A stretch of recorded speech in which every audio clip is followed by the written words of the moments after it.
Guten Morgen, es ist 7 Uhr. Ich bin in Lindau Inselbahnhof und es geht jetzt los nach Seebad Ahlbeck. Und das bedeutet, eure Community Challenge startet genau jetzt. Los geht's!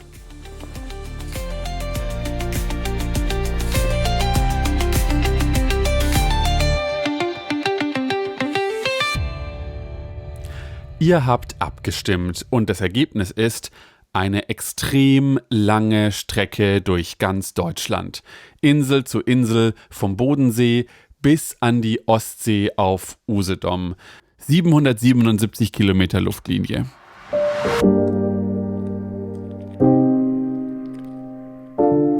Aber bevor wir jetzt losfahren, muss ich noch eine Sache machen. Denn ich bringe ein Geschenk mit. Und was wäre besser, ein Geschenk von hier direkt aus dem See mitzubringen, nämlich das Bodenseewasser, das ich dann reinschütten will in die Ostsee.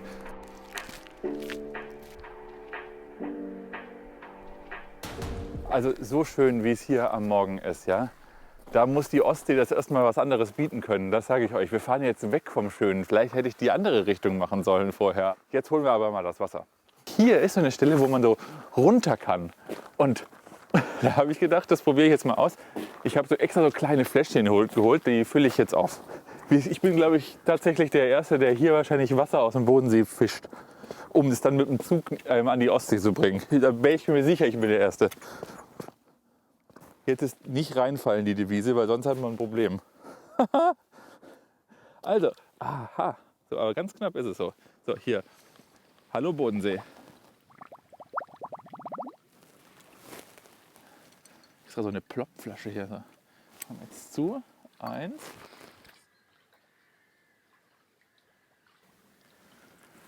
Krass. Guck mal, wie klar das ist, das Wasser. So, hier, ich hab's geschafft. Müssen wir jetzt noch einpacken und dann auch beeilen, weil in der Viertelstunde fährt jetzt auch unser Zug, der uns in Richtung Norden, in Richtung Ostsee bringt. So, los geht's. Hab gerade nachgeschaut, Zug ist pünktlich und fährt gleich los in 10 Minuten. Müssen wir nur einmal hier um die Ecke und dann sind wir da.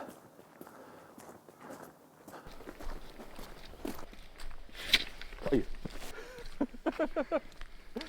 Zum Glück hat es mich nicht hingehauen. Guck mal hier, grüß Gott am Bodensee, Ferienzielbahnhof. Also wie nah das an Schweiz und Österreich ist, kann man jetzt hier sehen. ÖBB, SBB, die hier fahren. Ne? Aber mit denen fahren wir nicht, sondern wir fahren hier drüben Richtung München erstmal mit dem. Das ist er hier, unser erster Zug. Mit dem fahren wir jetzt in Richtung Norden bis Buchloe.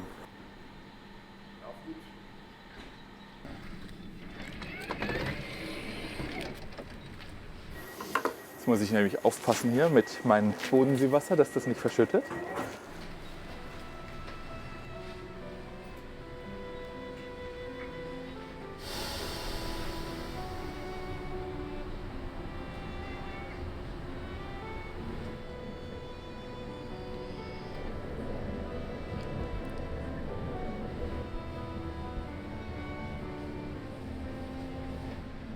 So, dieser Zug, der fährt Richtung München. Wir nehmen den jetzt bis Buchloe, um dann weiter hochzufahren in Richtung Augsburg. Das ist nämlich so ein kleines bisschen eine Challenge. Wir haben nämlich einen Termin, weil wir dürfen heute auch ins DB-Museum in Nürnberg. Das liegt natürlich auf der Strecke und da freue ich mich auch schon richtig drauf. Aber dazu müssen die Züge heute klappen, damit wir da rechtzeitig hinkommen. Drückt mal die Daumen, dass das klappt. Ja, guck mal da. Also man kann jetzt nicht wirklich viel sehen, aber so rein in die Wolken.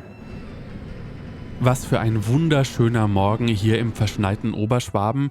Und in Kisleck bekomme ich dann eine Nachricht, ich darf nach vorne zum Triebfahrzeugführer. Jetzt hier, wir haben ja Aufenthalt, das liegt daran, dass es eine eingleisige Strecke ist, oder? Nee, das nicht nur. Also da kommt jetzt der Aulendorfer hinter uns rein, auch im selben Gleis. Ja. Deswegen sind wir so weit vorne. Der Eurocity ist Okay. auch pünktlich. Und jetzt wäre unsere Fahrstraße auch frei. Ja. Da muss man jetzt zusehen, dass der Aulendorfer hier reinkommt, die Fahrgäste umsteigen. Das sehe ich dann im Spiegel. Und so funktioniert das. Der RE96 fährt auf Gleis 3 ein, ganz vorne. Dann kommt die RB 53 dahinter. Die Leute steigen um und der RE96 kann losfahren. Ich habe einen Quereinstieg gemacht. Es gibt ja Lokführermangel, immer noch. Ist ein cooler Beruf, kann ich empfehlen, macht Spaß. Ist manchmal anstrengend, wenn man Verspätungen hat. Also ich kann nur sagen, jeder bei der Bahn tut was, damit es halt funktionieren tut. Ja, aber ne, zum Beispiel die Sicht ist gerade schlecht, sieht man ja. Ne? Da kann man auch nicht immer 100% rausholen, aber 99% holen wir schon raus. Sind die neuen Fahrzeuge da oder von Stadler oder so, ist das cool? Fahren Sie auch mit anderen? Oder? Also ich bin früher auch mal Güterzüge gefahren. Ja, dann bin ich ins Personenverkehr gewechselt. Von der Bedienerfreundlichkeit her würde ich sagen schon Flirt. Ja. Also gibt es Unterschiede eigentlich? Also zwischen den, bei den Zügen in Hinsicht, was sie so können? Ist das jetzt einer, der so richtig Power hat? Oder wie? Ja, so ein Taurus hat schon richtig viel PS. Also da kann man die Sitze nach hinten verschieben. Da hat man so einen Hebel. Also wenn man da voll, also wir nennen das immer Hebel und Systeme, also ganz nach vorne mit voller Wucht anfährt, dann kommt man erstmal, das ist schneller wie mit der Beschleunigung wie ein 911er. Das gibt es auch. Ja, das habe ich ja noch nie erlebt. Aber halt nur als Lauf, ne? Weil das ist ja, Ja, eine klar. Zugmaschine, weil was ich mal so gefahren bin, waren so 3.500 Tonnen, ja, 640 Meter, das ist auch schon eine Masse, also den Wiederholer jetzt für den nächsten Segler. Ja, der fährt ein. Im Spiegel werden wir wahrscheinlich auch die Fahrgäste sehen, der Kollege gibt mir extra Bescheid. Ja, da kommen schon einige. Ich kann mal machen, dass sie schneller werden, weil wenn die das Zischen hören, dann verhalten sie sich. Ist das so ein Trick oder was? Ja, und wir haben ja auch noch keine Ausfahrt, also wir müssen da sowieso noch So, wenn stehen. du grün kriegst, müssten eigentlich alle drin sein. Ja, der Kollege ist auch so nett, gibt mir Bescheid. Das ist die Federspeicher. Radsätze gleichzeitig, wir haben Ausfahrt. Und das ist die dynamische Bremse. Und jetzt muss ich euch leider rausschieben. Dann, gute Fahrt. Ja. Also wir haben in Buchloe ein bisschen mehr Aufenthalt, weil der Zug danach Verspätung hat. Das ist ein Problem, weil in Augsburg ist nur so kurze Umsteigezeit, nämlich 8 Minuten und der hat jetzt schon über 5 Minuten Verspätung. Ob er es wirklich wieder aufholt, wie die App sagt, ich bin da relativ skeptisch und vielleicht muss ich gleich in Augsburg rennen.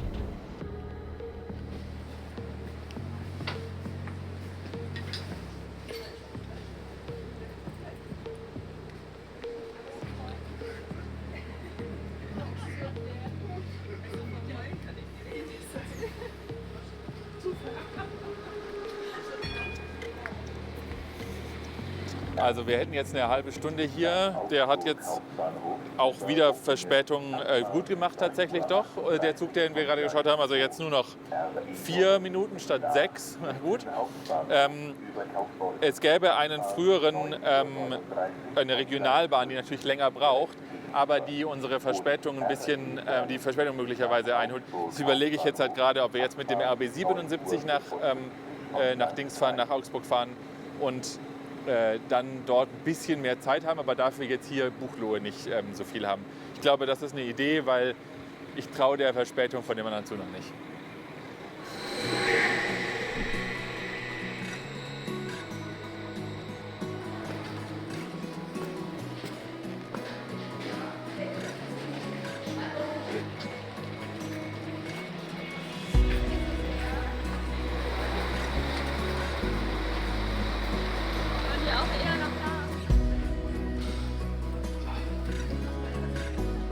Ja, ich glaube, das ist jetzt die bessere Idee gewesen, mit dem zu fahren, anstatt mit dem anderen, weil mit dem kommen wir jetzt doch früher nach Augsburg. Also hier der Eurocity, der hier lang gefahren ist, der ist nur deswegen elektrisch, weil die Strecke ausgebaut worden ist. Schon 6 Jahre her, 2020 ist die ausgebaut worden. Aber das ist auch der Grund, warum der Zug, mit dem wir gerade gefahren sind, überhaupt ein elektrischer Zug sein kann. Zuvor war das alles Diesel und da wurde in Lindau-Inselbahnhof tatsächlich der Eurocity, da war eine E-Lok, ist reingefahren und hat der Kopf gemacht und auf der anderen Seite ist dann mit der Diesellok rausgefahren worden nach München.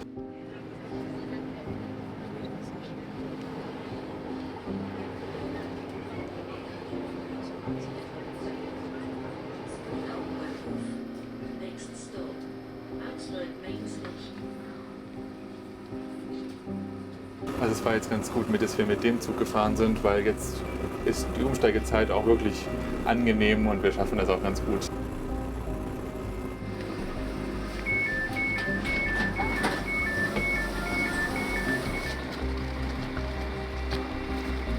Abfahrt 10:25 Uhr von Gleisort A bis C.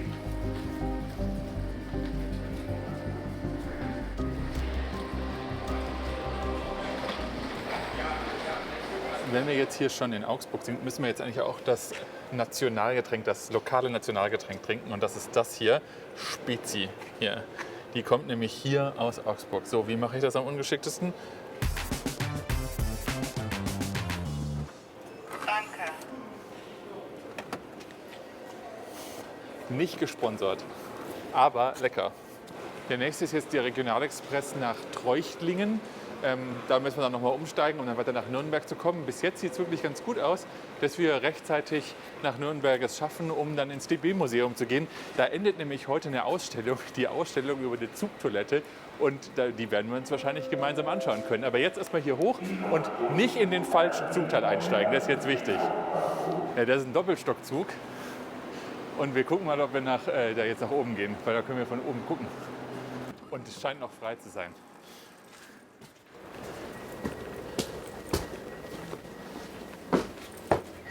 So, gucken wir mal. Da vorne sieht es doch gut aus, guck mal.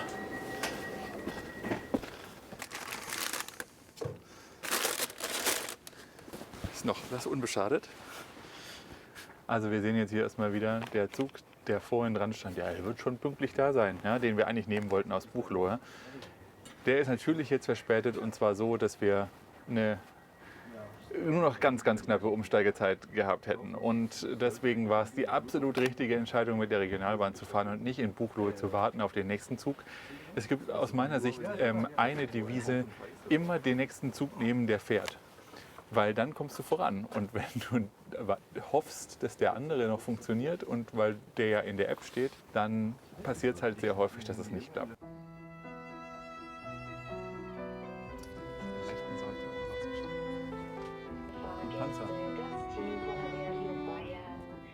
Das sind Mini-Panzer, die hier hingestellt und mit einem Kuhmuster drauf. Ja.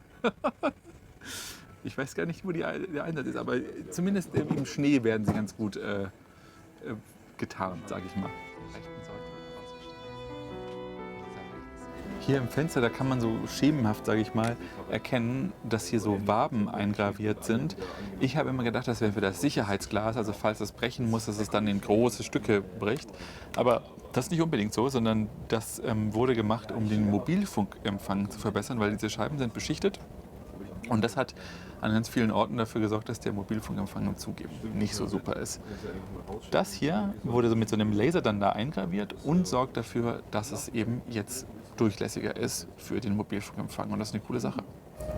Weil das eben so wichtig ist mit den durchlässigen Scheiben, weil dass man mit dem Handy auch gut arbeiten kann, hat die Deutsche Bahn laut der dpa 70.000 Scheiben bestellt, um die in ihre ICEs einzubauen. Und natürlich in den neuen ICEs kommen die schon automatisch mit.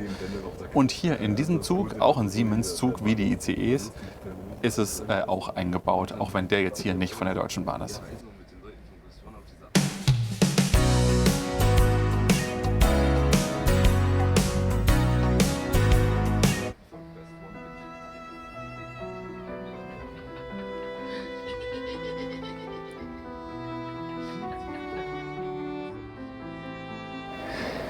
Schau mal, wie krass das aussieht.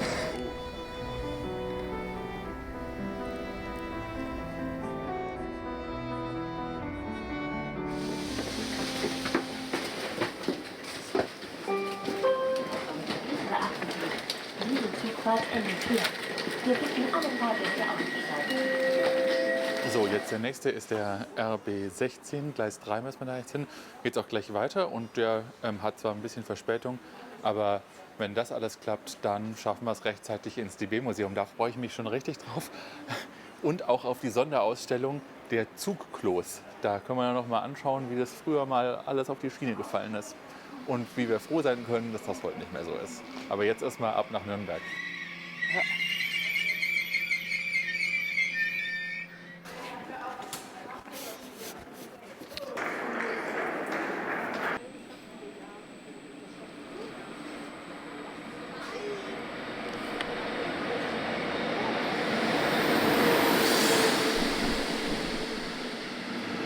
Ich finde ja krass, dass die jetzt die ganze Zeit hier auch schon wieder mit diesen historischen Loks fahren.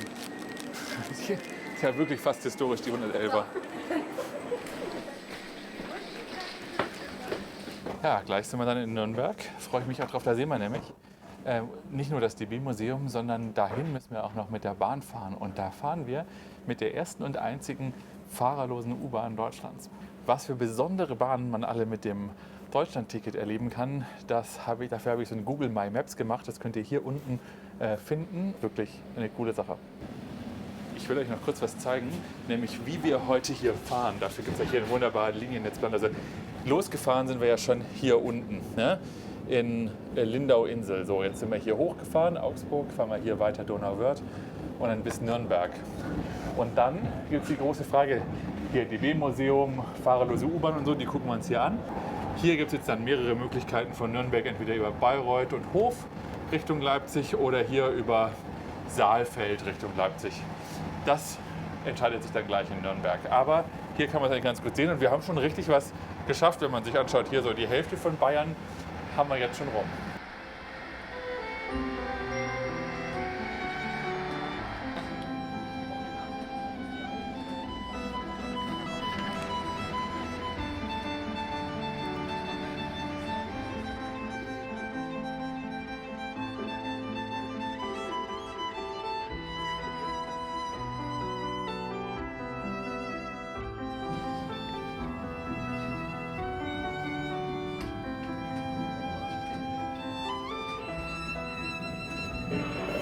So, DB-Museum, jetzt haben wir hier den Außenbereich sogar noch gesehen. Der ist im Winter leider geschlossen, weil man sich sonst da den Schnee räumen müsste und so. Aber den Innenbereich, den gucken wir uns jetzt gleich an, nachdem wir mit der fahrerlosen U-Bahn dahin gefahren sind.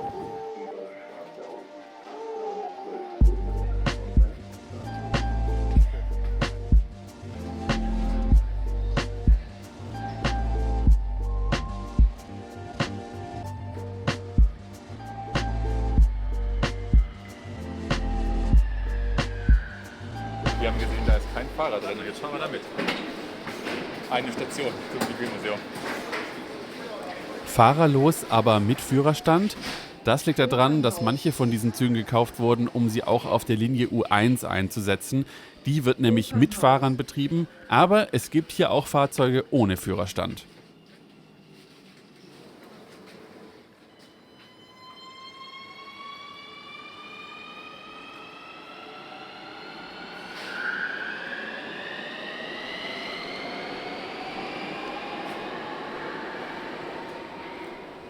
Ich bin jetzt wirklich total gespannt, was wir im DB-Museum sehen. Ich war da mal vor ewigen Zeiten, da war ich ungefähr halb so groß, wie ich jetzt bin. Das letzte Mal hier im DB-Museum.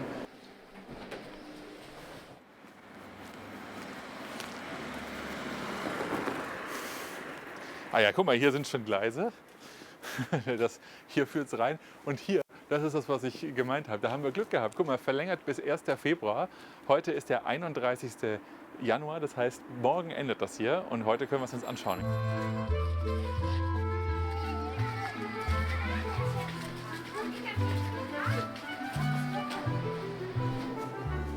Also jetzt geht's los. Ich bin gespannt, wenn man sich hier mal... Also so ist es ungefähr, hat es angefangen, oder? Mit der Eisenbahn, wenn ich es mir so überlege, hier mit so Kohle, die irgendwo raustransportiert werden musste auf Schienen und so, aber mit so alten Holzwagen.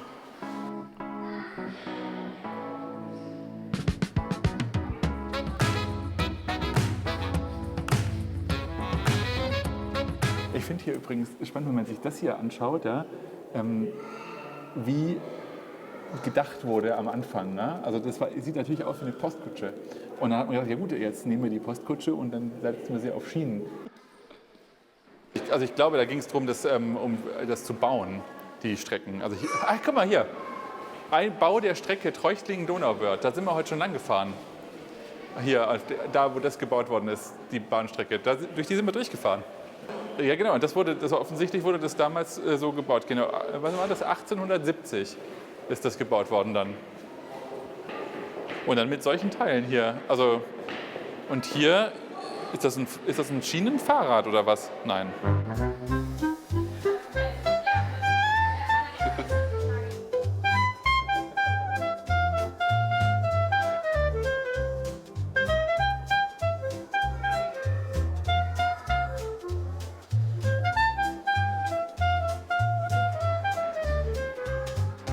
Also so lässt sich's reisen, sage ich mal so. Als Otto von Bismarck kann man da einfach so hier mit einem Sofa und hier, warte, ich setze mich doch auf den Stuhl. Oder da, ja, das ist ja kein Problem, ich habe ja meinen eigenen Wagen. Also für Eisenbahnfahrten von Königen und Kaisern gab es eine spezielle Dienstanweisung für das Eisenbahnpersonal. Die hat nämlich geregelt, sowohl den Betriebsablauf als auch das Verhalten von den Bahnmitarbeitern. Und so musste zum Beispiel der Stationsvorsteher, der musste dann also mit allerhöchster militärischen Grüßen da stehen, auch wenn der Zug nur durchgefahren ist, wenn da ein Zug gekommen ist, wo König oder Kaiser drin war. Also das heißt, das hat, glaube ich, ein bisschen genervt. Da musstest du da stehen und salutieren und warten, wahrscheinlich die ganze Zeit so dastehen, ja? Und dann warten, bis er durchgefahren ist. Aber Dienstanweisung hat es gesagt und dann musste man es machen. 150 Stundenkilometer konnte das Ding machen.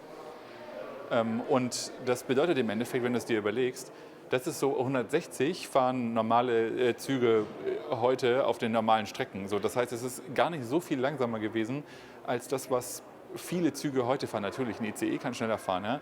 Aber die Geschwindigkeit, die haben wir schon 1906 erreicht, die wir heute so auf normalen Strecken machen. Ach, guck mal, hier kann man auch noch in den Führerstand rein. Wenn man hier so durchguckt, dann sieht das so ein kleines bisschen so aus, wie als wenn man dann in dem Bahnhof steht da hinten. Steht hier irgendwo Anfassen verboten? Nee, oder? Tut, tut. Ich weiß schon nicht mal, ob das der richtige Hebel dafür ist. Wahrscheinlich nicht. Okay, in die Kommentare. Dieser Hebel, was macht der? Tut, tut. Keine Ahnung. Ich bin gespannt. Ihr wisst es mit Sicherheit.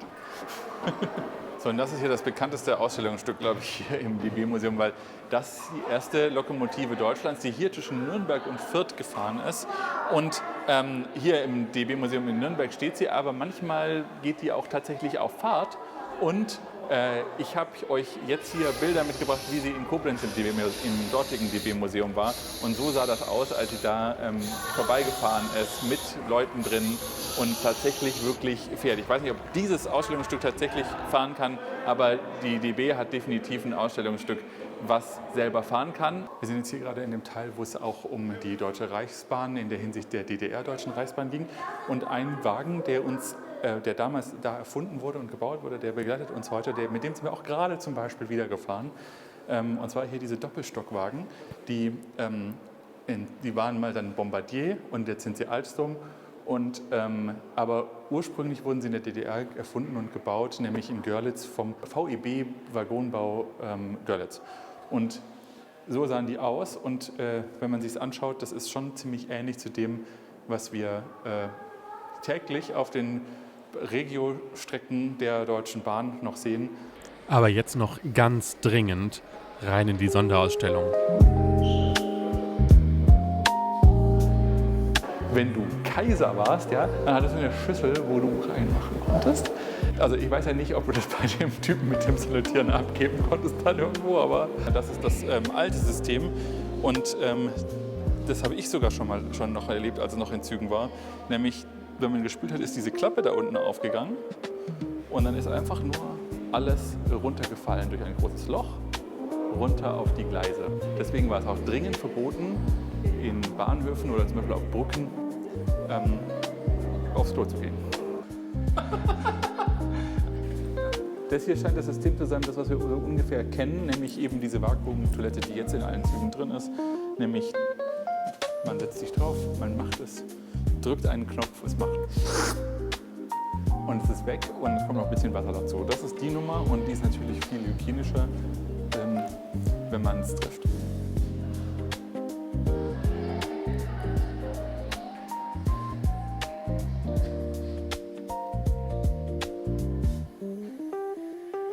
Und das ist eigentlich eine spannende Ausstellung, finde ich, hier mit der Zugtoilette. Aber ihr könnt sie, wenn ihr hierher kommt, jetzt bald nicht mehr sehen, weil heute ist tatsächlich der letzte Tag davon. Und wenn ihr das seht, dann ist die Ausstellung schon vorbei. Aber ich bin sicher, hier wird es dann gleich eine tolle neue Ausstellung geben, die gerade vorbereiten. Boah, das war jetzt auf jeden Fall spannend, was wir hier gesehen haben. Ich fand das mit den Zugtoiletten spannend, aber wir müssen uns jetzt beeilen, denn gleich fährt auch wieder der Zug weiter, mit dem wir weiter in Richtung Norden kommen. Und dazu müssen wir jetzt wieder zurück zum Bahnhof.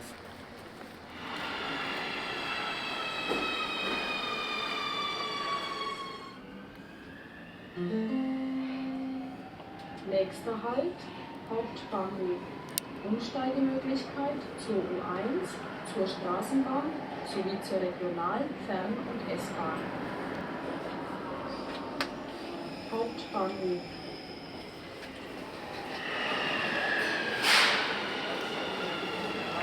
Zwei Zugteile, jetzt geht es Richtung Saalfeld-Saale, in Richtung Thüringen, also ins nächste Bundesland. Und ich bin voll bepackt mit Essen, wenn wir gleich noch was haben.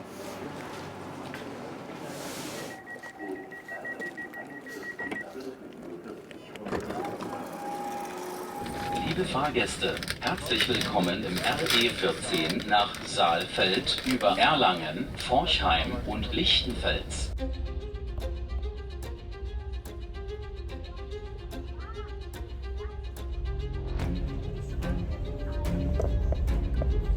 Liebe Fahrgäste, wir erreichen in wenigen Minuten Lichtenfels.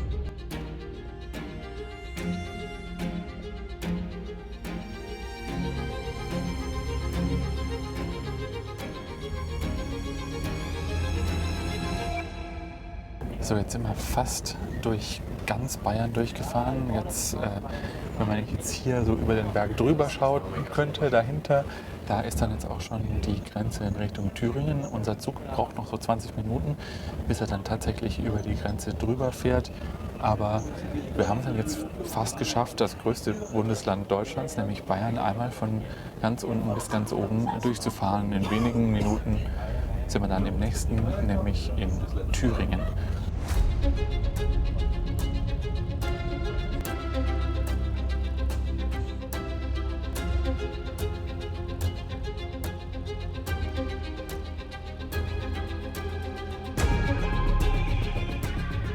So, Ludwigstadt war übrigens gerade der Ort. Das war für mich auch eine Überlegung, ob ich bei dem "Wie viele Bundesländer ich schaffe" Video hier enden soll. Und im Endeffekt habe ich mich aber für die andere Seite und Hessen entschieden, weil ich dort nämlich wenige Minuten länger Sonnenlicht hatte. Wenn ihr das Video schauen wollt, das könnt ihr hier machen.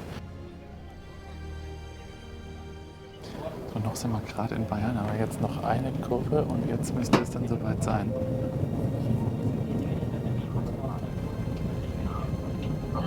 So. Und aus meiner Sicht ist es jetzt, und da steht es auch, Landkreis und Thüringen. Hier war die geteilt, da war an der Straße das Schild. Aber herzlich willkommen in Probstzella. Und Probstzella, das ist ein Ort in Thüringen. Und das bedeutet, wir haben einmal von Süden bis nach Norden jetzt Bayern durchquert.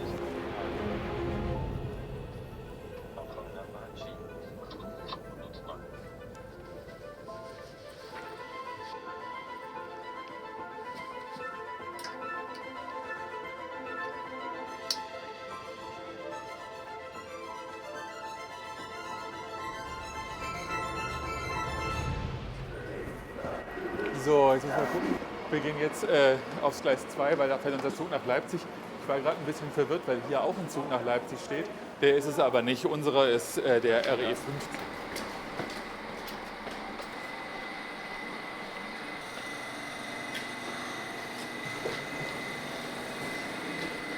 Ich muss für heute sagen, die Züge, alle total pünktlich. Also bis auf der eine da zwischen Buchloe und Augsburg. Aber da haben wir den anderen genommen und deswegen hat alles wunderbar geklappt. Also ich kann für heute nur sagen, die Deutsche Bahn hat alles gut gemacht. Gestern, als ich nach Lindau gefahren bin, da nicht. Aber heute alles super. Und ich bin jetzt dann auch irgendwann froh, wenn ich dann in so ungefähr 1,5 Stunden in Leipzig bin, weil ich bin nämlich echt müde, weil das war heute Morgen echt früh am Morgen.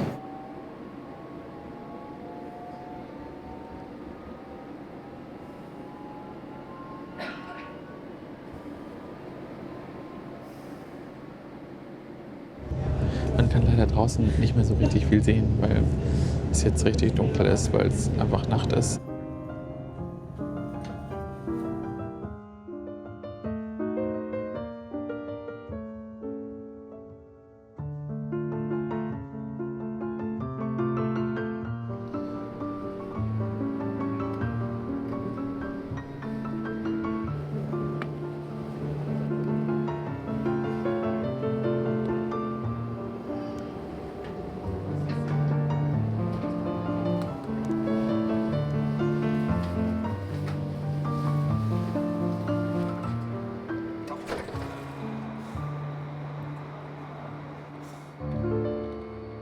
Das ist ja der Zug, mit dem ich jetzt hier angekommen bin in Leipzig und boah, ich bin echt fertig. Ich bin froh, dass ich hier ein Hotel habe und dass es nicht noch weitergeht heute bis Seebad Ahlbeck. Es ist jetzt 19 Uhr, 7:45 Uhr ist der erste Zug heute Morgen gefahren.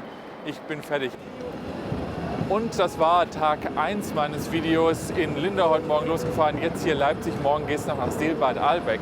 Das Video, das gibt es nächste Woche. Und wenn ihr es jetzt schon sehen wollt, dann könnt ihr das machen, wenn ihr Kanalmitglieder werdet. Also Mitglieder werden und jetzt schon gucken. Ich sage Tschüss, bis zum nächsten Video.